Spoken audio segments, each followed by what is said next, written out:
மற்றும் ஒரு அண்மை செய்தி. திருவள்ளூர் மாவட்டத்தில் வட மாநில தொழிலாளர்கள் மீது தாக்குதல் நடத்தப்பட்டிருக்கிறது. அது குறித்து அந்த சிசிடிவி காட்சிகளும் வெளியாகி இருக்கிறது. மேலும் விவரங்களோடு இணைகிறார் செய்தியாளர் மகேஷ். வணக்கம் மகேஷ், விவரங்கள். வணக்கம் சுபா. காய்கறி கடையில் வேலை செய்து வரும் வடமாநில இளைஞர்கள் ஒருவரை 4 பேர் கொண்ட கும்பல் சரமாரியாக தாக்கி ரத்த காயம் ஏற்படுத்தி அதிர்ச்சி சம்பவமானது அரங்கேறி இருக்கு. அதாவது கும்மிடிப்பூண்டி அடுத்த பிருத்திவி நகர் பகுதியில கடந்த ஒரு வருட காலமாக மஸ்தான் பாபு கவிதா தம்பதியர் காய்கறி கடை, அதாவது மொத்த வியாபார கடை அமைச்சு கடை நடத்தி வராங்க.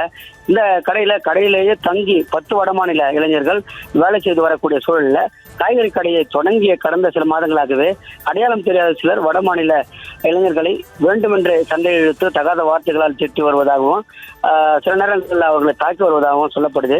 முன்னெச்சரிக்கை நடவடிக்கையாக கடையில் சிசிடிவி கேமரா பொருத்தப்பட்ட நிலையில இன்று காலை காய்கறி வாங்குவது போல் கடைக்கு வந்த 4 பேர் கொண்ட மர்ம கும்பல் கடைக்குள் நுழைந்து வடமாநில இளைஞர்களை தகாத வார்த்தைகளால் பேசியது மட்டுமில்லாம அவர்களை சண்டை இழுத்து தாக்கியிருக்காங்க. இது குறித்தான சிசிடிவி கேமராக்கள் தற்போது வெளியாகி பரபரப்பை ஏற்படுத்தி இருக்கு.